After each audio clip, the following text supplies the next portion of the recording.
Bonjour à tous, j'espère que vous allez tous très bien. Aujourd'hui on se retrouve pour l'analyse de la troisième ronde du tournoi d'Issy Moulineaux.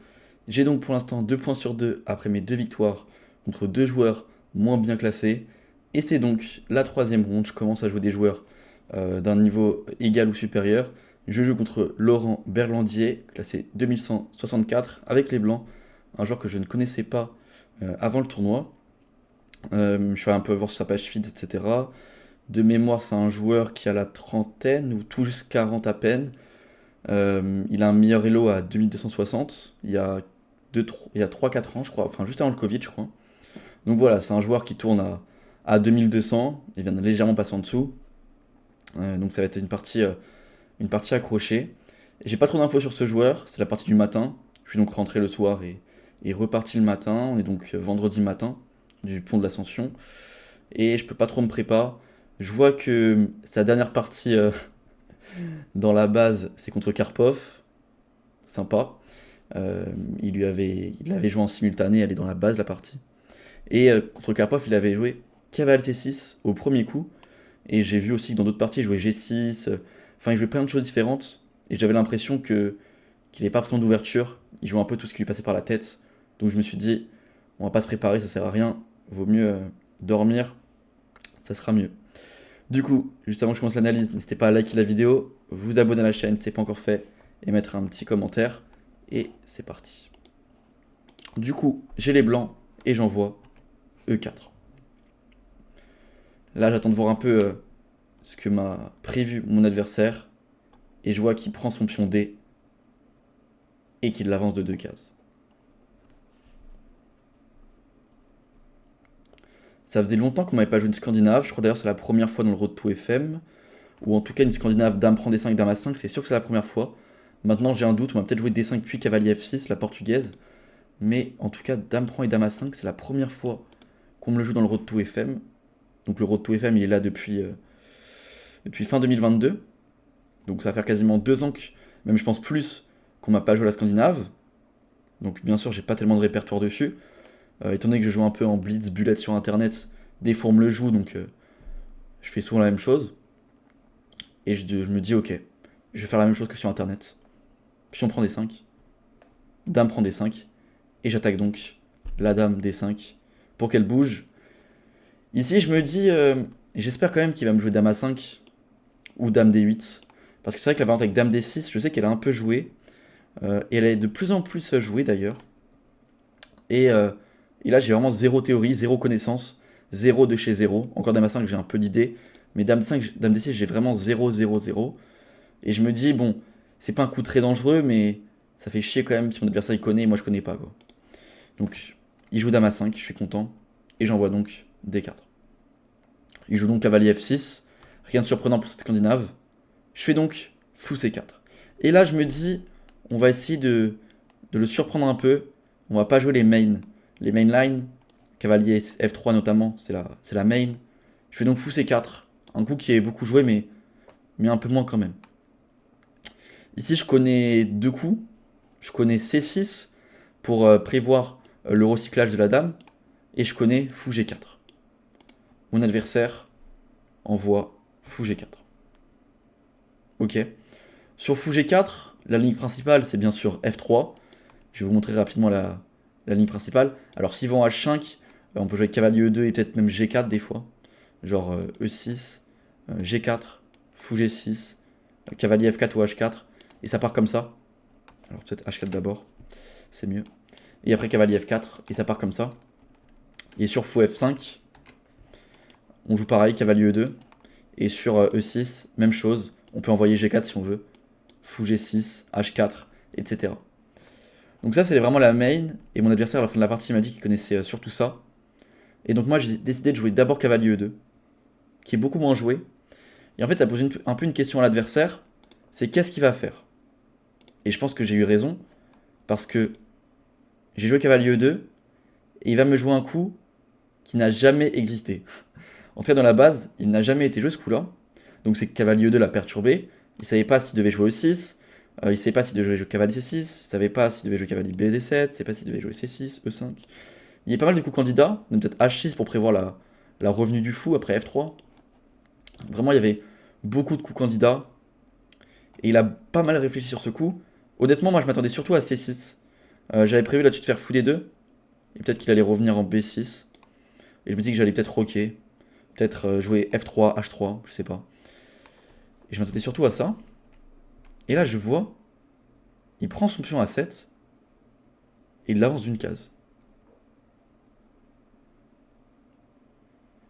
Mais je me dis c'est bizarre.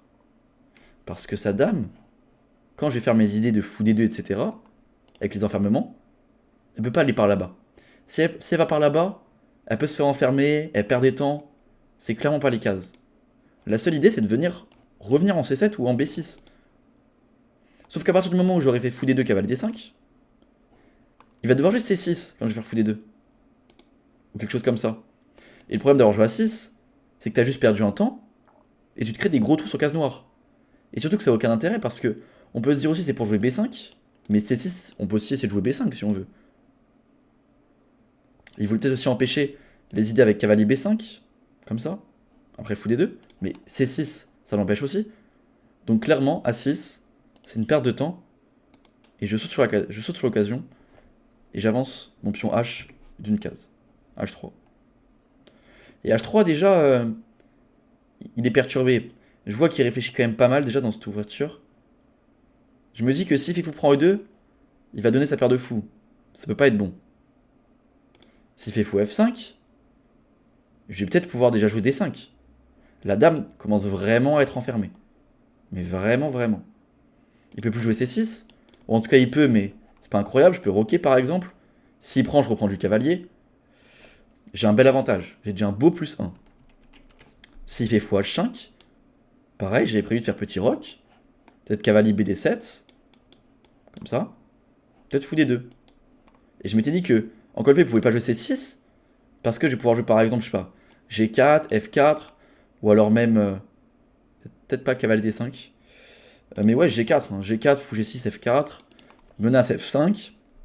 Sur E6, quel coup pour parer? On fait quand même F5. Prise, prise, fou H5, dame E1.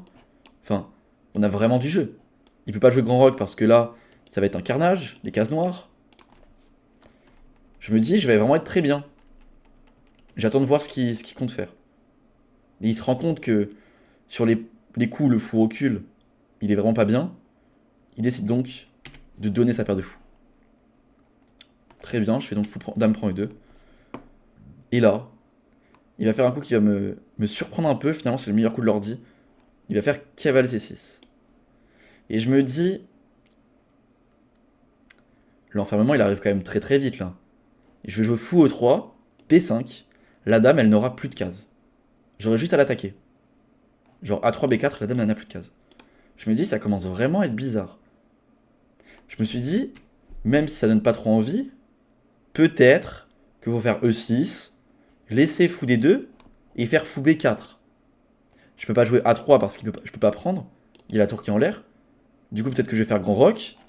Il va faire petit rock et je vais faire A3. Peut-être qu'il va devoir jouer contre la paire de fous. Mais au moins, il n'y a pas d'enfermement de dame. Ça joue. Peut-être qu'il peut jouer, je sais pas, dame F5, dame G5, dame H5 peut-être.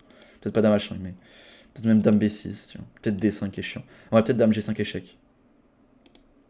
Et ok, il est moins bien, mais dans tous les cas, il est moins bien. Donc je me suis dit qu'il allait. Il a fait fou prend E2. Donc il a compris qu'il était vraiment pas bien. Il a décidé de donner sa paire de fous. Donc je me suis dit peut-être qu'il allait continuer avec E6 fou B4. Mais finalement, il fait KC6. Je fais donc fou E3. Je prépare ma poussée en D5. Je me dis aussi que il peut pas jouer grand rock parce que j'ai fou prend F7. Cavalier prend D4, fou prend, tour prend, fou E6. Roi B8, petit rock. Fin de mon calcul. Et je me dis, pièce trop passive, il aura un problème un jour sur la case D8. 7ème rangée va avoir des problèmes. Finalement, c'est la meilleure ligne de l'ordi de faire grand rock. Et sur fou prend F7 de faire ça. C'est qu'un léger avantage blanc. En fait, sur grand rock, il fallait que je fasse aussi grand rock, E6 et dame F3. Par exemple, H5, fou B3, H4, G4, prise, prise, fou B4, cavalier E4. Ça pouvait continuer comme ça. Et on voit que je suis quand même mieux, j'ai la paire de fous, j'ai plus d'espace, ces pièces sont pas très bien placées, j'ai les colonnes ouvertes. Il y a une faiblesse en F7 qui va se créer. Je suis mieux. Mais honnêtement, j'aurais fait fou prend F7. j'aurais pas fait grand roc. Donc on serait arrivé là-dedans. Et je suis un peu mieux, mais c'est pas hyper clair. La ligne pour lui, c'est de faire G6, tour D1, tour prend, fou G7, dame E3 par exemple. Et l'ordi dit C6 et c'est plus 0,5. On voit quand même que les blancs sont mieux parce que j'ai des pièces plus actives, il a 3 îlots de pions, un pion isolé. On préfère quand même ma position, mais bon, ça se tient. Plus 0,6, plus 0,7. Mais bon, ça se tient. Mais mon adversaire ici va pas jouer grand roc, je m'y attendais hein, à cause de ça. Pareil, je m'attendais pas qu'il fasse E6, E6 il y a D5, ça me paraissait totalement perdant. S'il prend, il y a fou B6, il perd sa dame. Donc laisser D5, ça me paraissait totalement fou. Pareil sur cavalier E5, je m'étais dit grand roc. Cavalier prend C4, j'ai dame prend, et même s'il fait E5 pour fermer, sa dame n'a plus de cases. Je vais donc faire peut-être A3, menace. Peut-être A3 ça sert à rien. Ouais, bon, en tout cas, j'ai beaucoup plus d'espace, je suis mieux, quasiment plus 2. Bon, tout va bien. Je vais même peut-être faire G4, G5 pour forcer cavalier D7. Bon. Je suis vraiment bien. Donc là, je me suis dit, mais qu'est-ce qu'il va faire? Parce que je menace quand même un vrai problème pour lui. C'est D5, cavalier bouge et A3, B4. Sa dame n'a plus de cases. Il peut pas jouer E6, il peut pas jouer grand roc. Il finit par jouer G6.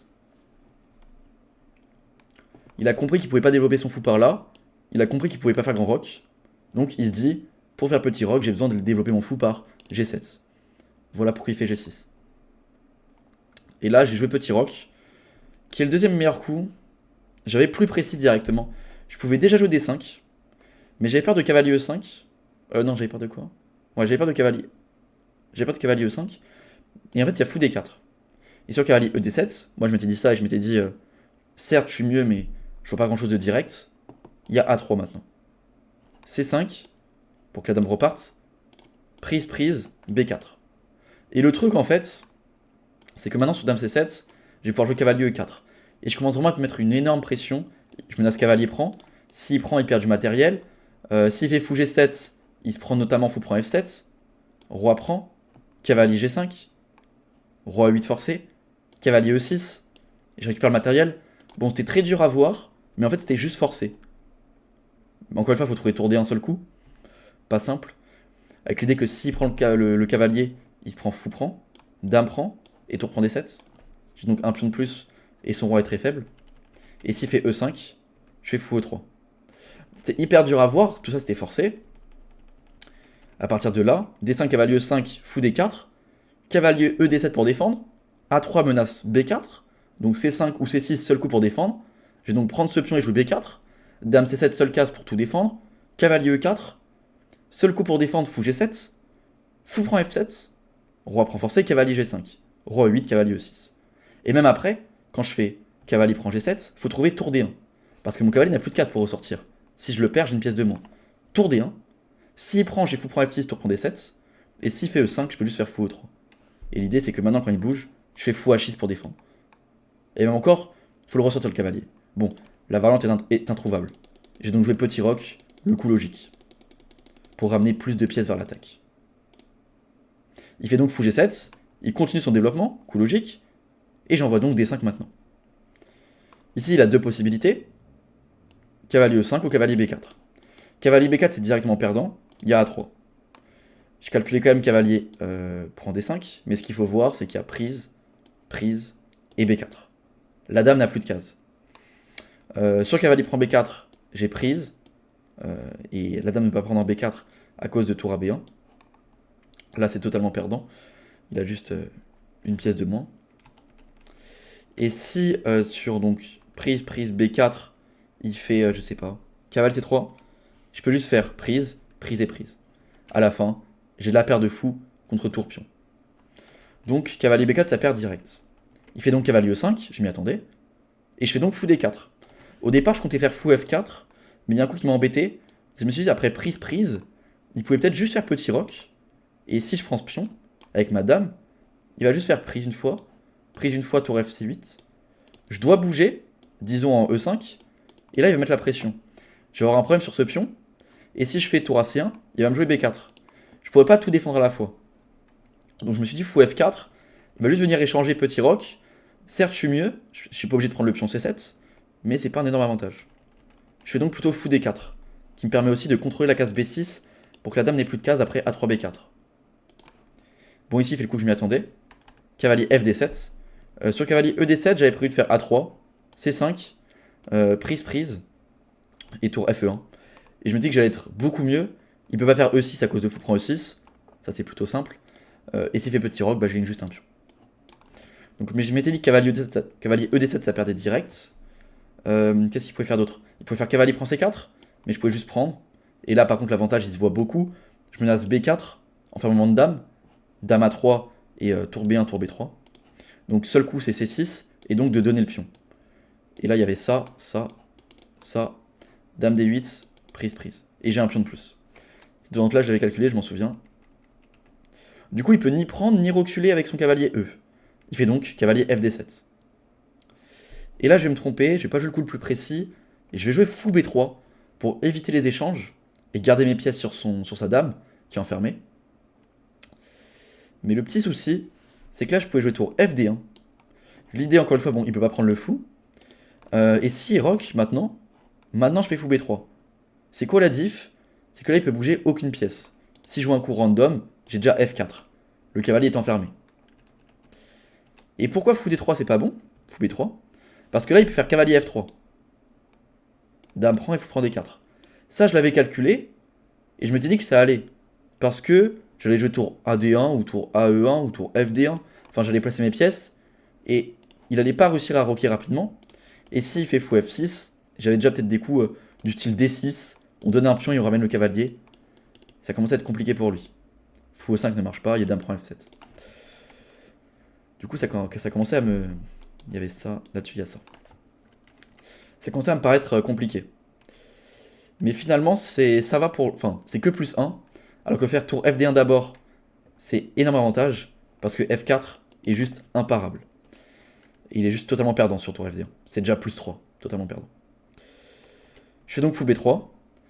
À la fin de la partie, il m'a dit qu'il avait calculé cavalier F3 et qu'il s'en voulait un peu de ne pas l'avoir joué. Moi, j'étais pas totalement sûr. Je me dis que ça allait vraiment être gros avantage pour moi. Finalement, c'est le meilleur coup, c'est que plus 1. Il fait donc petit roc. Et là, quand il fait petit roc, je me dis, mais attends, mais... Son cavalier, pour l'instant, je peux pas jouer F4 pour l'enfermer. Parce qu'il y a cavalier F3. Ok. Ça, je suis d'accord. Mais pourquoi je peux pas juste défendre mon fou et faire F4 au prochain? Qu'est-ce qui m'empêche de faire ça? Je comprends pas. Je fais donc tour AD1. Je me dis, c'est juste totalement perdant. Comment il part ça? Je me dis, ok, peut-être qu'il comptait faire G5. Mais là, je me dis, mais cavalier E4. H6, cavalier G3. Je me suis dit, c'est peut-être sa meilleure défense, mais c'est juste totalement perdant. Je me dis, mais attends, mais qu'est-ce qu'il compte faire en fait? S'il fait C5 maintenant, je peux juste faire prise. Prise et F4. Il perd le cavalier. Et pareil, s'il fait C5 maintenant, enfin ça marche pas. Du coup, je me dis, qu'est-ce qu'il compte faire?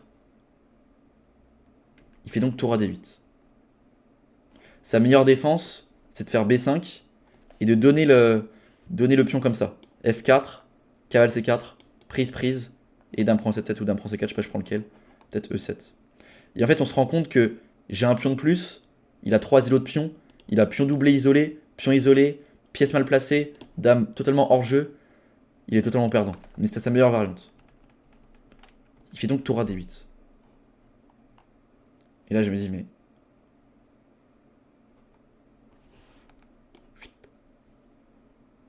F4. Je joue le coup, hein. Et je me dis, il va me tendre la main. Et là, il me joue très sûr de lui, directement. C5. Et je me dis, j'ai oublié de calculer C5. Au coup précédent, je l'ai calculé C5. Et je m'étais dit qu'il y avait juste prise et ça. Et que sur cavalier prend, j'avais fou prend G7, roi prend et tour prend D7. Ça, je m'en étais rendu compte au coup précédent, que ça marchait pas C5. Mais je l'ai pas recalculé au coup d'après. Et là, il joue C5 très sûr de lui. Et je me dis, mince, maintenant C5 ça marche. Parce que si je prends, il reprend du cavalier. Et prise, prise, le cavalier est défendu. Je me dis non, je devais être totalement gagnant. Comment j'ai pu rater ces 5? Je commence à calculer pas mal de coups. Je commence à calculer ça, mais je me dis non, ça c'est perdant, ça. C'est n'importe quoi. Dame C5 et tout qui arrive, n'importe quoi. Je me dis non. Pareil, si je bouge mon fou, il y a juste C4. Prise, il y a prise. Si je récupère le pion, il récupère. J'ai aucun avantage dans ça. Non. Je dois être moins bien carrément, mais c'est pas possible. Comment j'ai raté? Qu'est-ce que j'ai raté? Et là, je me refais la scène dans ma tête. Et je me dis, mais c'est au coup précédent alors. Mais qu'est-ce que j'aurais dû faire à la place d'F4? Je vois pas. Donc je reviens au coup précédent. Je me dis, bah alors c'est à la place de tour D1. Mais je vois pas non plus. F4, ça marche pas ici. Il y a cavalier F3. Je me dis, mais alors, mais c'est encore avant. Et je me dis, mais non. Mais attends, mais ça se trouve, j'ai jamais été mieux en fait. Ou alors légèrement. Mais moi, je me pensais totalement gagnant. Et en fait, oui. J'étais bien totalement gagnant. Et à la fin de la partie, il vient me voir. Et il me dit, je pense qu'on a eu une hallucination collective. C5 au coup précédent, ça ne marchait pas. On a vu que ça marchait pas, il était perdant. C5, il l'a joué très sûr de lui. Je pouvais juste faire fou prend E5. Et là, quand il me dit ça, je me dis, non, c'est pas possible. Il doit se tromper. Il doit se tromper. Je peux pas avoir raté fou prend E5. Il doit se tromper de position. Parce qu'on en parle hors échiquier. Il n'y a pas d'échiquier. Je me dis, il doit mal visualiser la position. Il doit rater quelque chose, c'est pas possible. Il n'y a pas de fou prend E5. Je rentre chez moi, j'allume mon ordi. Je mets la position. Il y a fou prend E5. Comment ça, fou prend E5? What? Attends, quoi? Fou prend E5. Pièce en un coup.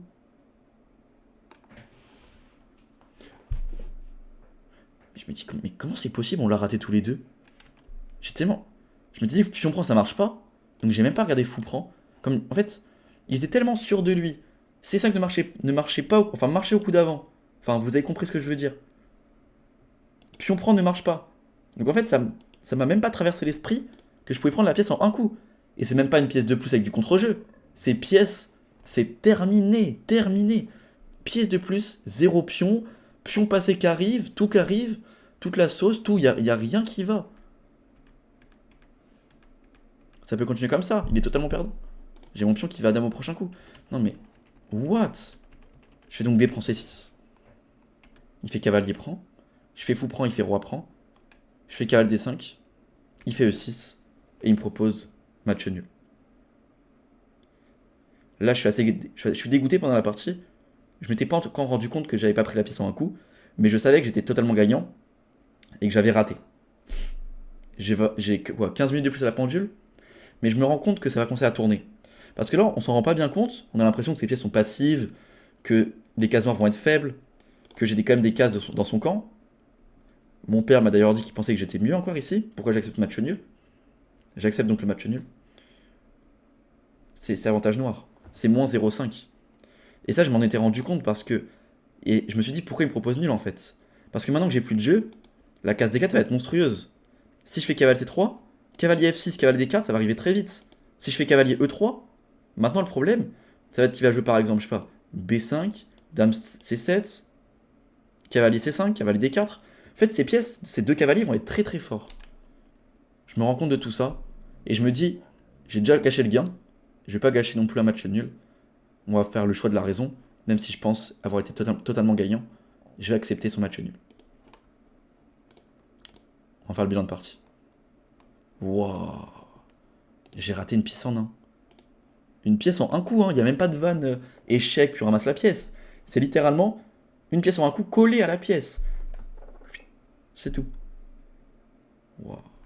Non, c'est très grave, hein. C'est très grave. Je suis à deux doigts de porter plainte contre moi-même là. Non, c'est très grave. Ok, bon, sinon la partie elle est propre hein, jusqu'au problème. J'ai quand même fait une belle partie. Enfin, je prends la pièce, j'ai quand même mis 15 coups à 21,50, qui a été 22,50. Il y a encore quelques mois, quelques années. Donc bon, ça. C'est une belle partie, mais ça. Je suis dégoûté. Ok, G6. Petit roc, ouais, fallait faire D5 direct, mais pas simple. D5, c'est la ligne forcée qu'on a vue là. Introuvable en vrai. Je m'en veux pas, petit roc. D5, fou D4, fou B3, bon ok. C'est vrai que cavalier F3, mais bon, j'étais pas tellement convaincu de ça. Tour D8, F4, C5. Et là par contre, je rate, fou prend E5. Je suis à plus 4,5, je suis à plus 5, je suis à plus 20 000. Je suis à plus échec et mat carrément. Il n'y a aucun jeu. Mais je fais des prends C6, cavalier prend, fou prend G7, roi prend cavalier D5, E6, et il me propose nul. Faut voir comment j'étais anéanti après cette partie. J'avais pas envie de jouer l'après-midi. L'après-midi d'ailleurs, je vais rejouer un joueur à 21, 70, 80 avec les noirs. Il va falloir se remobiliser et gagner cette partie pour rester dans les premières tables, euh, pour réussir à continuer à jouer les premières places de ce tournoi. En tout cas, j'espère que la vidéo vous aura plu, malgré le très beau raté. Mais donc nous on se retrouve dimanche à 16h pour l'analyse de la ronde numéro 4 du tournoi d'Issy les Moulineaux. J'espère que la vidéo vous aura plu, je vous souhaite une bonne fin d'après-midi, une bonne soirée, et je vous dis à dimanche 16h. Allez, ciao.